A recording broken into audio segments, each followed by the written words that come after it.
There, welcome to my channel. Ngayon po ay itutuloy ko ang pangalawang bahagi ng ating topic last time, how to use comma in a sentence. But before that, kung bago ka pa lang sa channel na ito, please don't forget to like, subscribe, click the notification bell para palagi kang updated sa aking bagong video, and of course, please share also. Now, let us start with our lesson. Rule number 3. Use a comma after an introductory word, phrase, or clause. Ang sabi rito, gagamit tayo ng comma pagkatapos ng introductory word, phrase, or clause. Example for introductory words. Well, it looks like your idea is correct. Dito, sa sentence na ito, ang ating introductory word ay itong word na well. This is our introductory word. And then after this, we need to use comma, and then space, and then continuation of the sentence. Next example. No, I think you are wrong. Ang ating introductory word ay itong word na no. And then, huwag natin kalimutan, after this word na no, gagamit tayo ng comma. And then always place a space here. Lalagyan natin ito ng space and then continuation of the sentence. Next, oh, do you really mean it? O ang ating introductory word. And then, syempre, kasunod nito ay comma. And then space, and then continuation of the sentence. Next, examples of introductory words for nouns. Larry, why are you here? Ang ating introductory word ay itong word. Of course, pagkatapos nito, gagamit tayo ng comma, and then space, and then continuation of the sentence. Next, Willie, you're late. Again, Willie ang ating noun dito, and then after this, ilalagay tayo ng comma, and then space, and then continuation of the sentence. Now, examples naman para sa mga introductory words for common expressions. Example, of course, you are correct. Now, our common expression here is the expression of course. And then after this, we need to place comma here, and then space, and then continuation of the sentence. Next, prepositional phrases composed of 4 or more words. Gagamit din tayo ng comma dito. Example, at the last bend, we stop to take a break. Our prepositional phrase is at the last bend. Kaya ito tinawag na prepositional phrase kasi nag-uumpisa siya sa preposition na at. And then, after the preposition, we are going to use comma, and then don't forget the space, and then continuation of the sentence. Next example, in the last 2 pages, you will find the answer. Now, this is called prepositional phrase also kasi nag-umpisa siya dito sa preposition na in. And then, the rule says, after the prepositional phrase, we use comma, and then space, and then continuation of the sentence. Now, kapag itong mga sentence na ito ay binaliktad natin, nauna itong we stop to take a break at the last bend, hindi na tayo gagamit ng comma kasi nauna itong independent clause. Pagka ganito, nauna itong independent clause, at last na itong at the last bend, hindi na tayo gagamit ng comma. The same here. Kasi, itong independent clause, pag nauna siya, hindi ka na kailangang gumamit ng comma rito, hindi ka na kailangang mag-post, diretso lang. You will find the answer in the last 2 pages. Kaya tayo gumagamit ng comma para tayo mag-pause sa sentence, para tayo mag-stop for a while. So, dito sa unang sentence, we stop to take a break at the last bend. So, no need to pause for a while. The same here in the second sentence. Next, participial phrases. Pausing for a while, she tried to rest.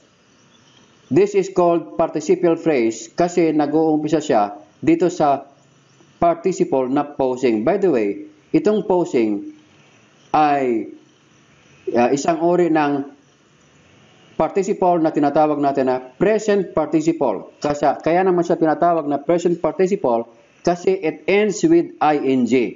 Alright. Now, gagamit tayo ng comma after this participial phrase, and then don't forget to place space and then continuation of the sentence.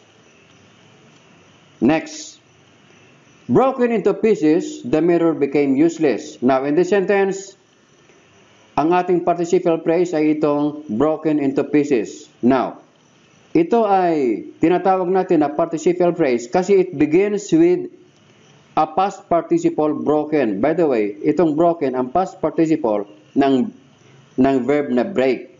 This is an example of an irregular verb. Kaya ang past participle niya ay nag-i-end sa en, broken. And then, the rule says after the participial phrase, gagamit tayo ng comma, and then syempre dapat may space, and then continuation of the sentence. Next, infinitive phrases. To get to the mall before it closed, Jerry hailed a taxi. Now, notice here, nag-post tayo rito sa after the infinitive phrase. Dahil nag-post tayo rito, gagamit tayo ng comma, and then space, and then continuation of the sentence. By the way, this phrase is called infinitive phrase kasi it begins with the infinitive to, followed with the verb get. Kaya ang tawag dito ay infinitive phrase. And the rule says that we need to use comma after infinitive phrase. And then don't forget to place space and then continuation of the sentence. Next, to pass the board exam, Paul bought lots of reviewers. By the way, dito sa unang sentence, kapag nauna ang independent clause na Jerry hailed a taxi to get to the mall before it closed, hindi na tayo gagamit ng comma rito. The same here sa pangalawang sentence. Paul bought lots of reviewers to pass the board exam. Hindi na tayo gagamit ng comma. Pero kapag nauna ang infinitive phrase, katulad nito, gagamit tayo ng comma, and then don't forget to place space also, and then continuation of the sentence. Now, that is the rule. Kapag nauna ang infinitive phrase, may comma. Kapag nauna ang independent clause, walang comma. Okay, next. Adverb phrases. When the right time comes, I will buy a new car. Alright, our adverb phrase is when the right time comes. Tinawag natin itong adverb phrase kasi nag-uumpisa siya dito sa adverb na when. When is an example of adverb of time. Now, the rule says, after adverb phrase, gagamit tayo ng comma, and then space, and then continuation of the sentence. Now, by the way, the same rule applies here, na kapag nauna itong independent clause na I will buy a new car, hindi na tayo gagamit ng comma. Kasi nauna itong independent clause. By the way, itong adverb phrase natin, ito ay tinatawag din natin na dependent or subordinate clause. Kasi it cannot stand alone. Pag tinanggal natin itong I will buy a new car, wala na siyang kahulugan. It does not make any sense at all kapag tinanggal natin ito. In order for this phrase to make sense, it needs to be added to an independent clause like this. Para magkaroon siya ng kahulugan. Dapat lang siyang idagdag dito o idugtong dito sa independent clause. Now again, kapag nauna ang independent clause at sa hulihan lang itong when the right time comes, hindi tayo gagamit ng comma. Pero pag itong adverb phrase ang nauna at kasunod lang ang independent clause, gagamit tayo ng comma. And don't forget again to place space here. Next, if you want to pass the test, you should review your lessons. Now, ang ating adverb phrase ay itong if you want to pass the test. Now, notice, gumamit tayo dito ng comma, and then space, and then continuation of the sentence. Now, the rule also says that if the independent clause begins the sentence followed by a dependent or subordinate clause, no need to use a comma. Kapag nauna itong independent clause at kasunod lang itong dependent clause, hindi na tayo gagamit ng comma. Alright, again, ang comma ay ginagamit kapag kailangan mo mag-pause sa sentence. Pero kapag diretso lang, hindi na kailangan magamit ng comma. Okay, next. Rule number 4. Use commas to set off parenthetical expressions. Example for parenthetical expressions using nouns of direct address. Please, Gemma, could you give me another chance? Our parenthetical expression using nouns of direct address ay itong word na Gemma. Now notice, Ang gemma ay ginagamit natin, pero meron tayong comma dito after the word please. And then space, and then gemma, and then comma, and then space again, and then the continuation of the sentence. I will not do it again, Mr. Smith. Now, our parenthetical expression is the noun Mr. Smith. Now notice, may comma tayo rito after the independent clause, and then space, and then the parenthetical expression. Next, rules about conjunctive adverbs. The main event, therefore, was cancelled. Now notice here, itong conjunctive adverb na therefore ay isiningit lang dito. This is only inserted here. Now, notice we use comma after the main event, and then space, and then our conjunctive adverb, therefore, and then comma again, and then space, and then continuation of the sentence. Now, if we are going to remove this conjunctive adverb, therefore, we don't have to use comma. Kapag tinanggal natin itong therefore, hindi na tayo gagamit ng comma. Alright, that is the rule. Because our sentence actually is ito lang. The main event was cancelled. So there's no need to pause. There's no need to place a comma. Now, here are another common expressions. He is doing his best, I believe, as you can see. Now, our sentence here, original sentence is, he is doing his best, as you can see. Now, itong I believe na common expression ay isiningit lang dito. Now, dahil nagsingit tayo rito, we have to use comma kasi we need to pause. So, after he is doing his best, we are going to place comma, and then space, and then I believe, and then comma again, space, and then continuation of the sentence. Remember, kapag tinanggal natin itong parenthetical expression na I believe, hindi na tayo gagamit ng comma. That is the rule. Next, we know, of course, that he is right. Now, our parenthetical expression is itong expression na of course.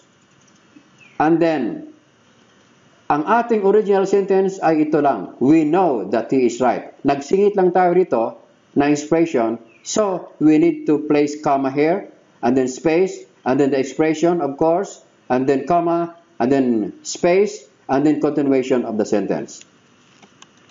Next, rules about contrasting expressions. I want action, not horror movies. Now, this sentence shows contrasting expression because of the word not. Pag wala itong not, hindi ito ma-consider na contrasting expression. Now, because we use this not, we need to place comma here, and then space, and then this contrasting expression not, and then continuation of the sentence. Next example, he deserves praises, not criticism.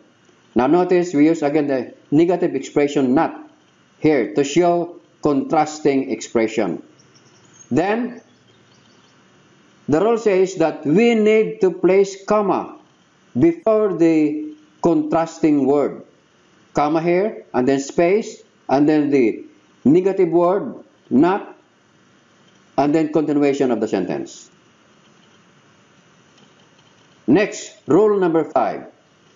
Use commas to set off non-essential expressions. Gagamit daw tayo ng comma para i-set off yung non-essential expressions. The example for non-essential expression, non-essential appositive. The task was given to Alfred, our treasurer. Now, our appositive here is itong word na our treasurer. Kaya ito tinawag na appositive kasi it adds additional information about the previous word na Alfred. Nagdadagdag siya ng additional information tukol dito sa word sa noun na Alfred. Now, to prove that this is non-essential, para mapatunayan natin na ito ay hindi importante, we can remove this without changing the idea in the sentence. The task was given to Alfred, period. So, nothing is changed. Walang nabago. So, this is an example of an appositive. And the rule says we need to place comma after the sentence, and then space, and then our appositive. Next, here is an example about essential appositive. Pagka sinabi natin essential appositive, ito ay importanteng part ng sentence. Hindi siya pwedeng tanggalin. Unlike this one, this is non-essential appositive. Pwede nating tanggalin ang ito nang hindi nababago ang idea sa sentence. Now, in this example, the task was given to our treasurer, Albert. Now, itong our treasurer, kapag tinanggal mo ito, mababago na ang idea sa sentence. Kaya itong our treasurer ay importante. Kaya siya tinawag na essential appositive. And because this is an essential appositive, we do not need to use comma here. Hindi tayo kailangan maglagay ng comma dito. Now, non-essential participial phrase. Example, this building, erected during the Spanish era, is now a tourist attraction. Now, itong erected during the Spanish era is an example of a participial phrase. Kaya siya tinawag na participial phrase kasi nag-uumpisa siya rito sa past participle na erected. And this participial phrase, according to our rule, gagamit tayo ng comma pagka tayo ay gumamit nito. Comma, and then space, and then participial phrase, and then comma, and then space again, and then continuation of the sentence. Now, by the way, itong participial phrase na ito, aside from being a participial phrase, this is also acting as an adjective kasi it modifies the noun building. Nagpa-function din siya bilang adjective kasi siya ay nagde-describe dito sa noun na building.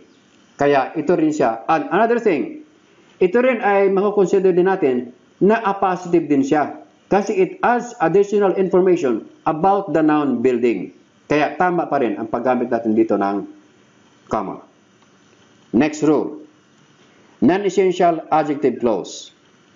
This painting, which is very old, is now in auction. Now, itong underlined word natin, na which is very old, ay tinatawag nating non-essential adjective clause kasi kapag ito ay tinanggal natin, hindi mababago ang idea sentence. This painting is now in auction. Nothing is changed. Wala na bago.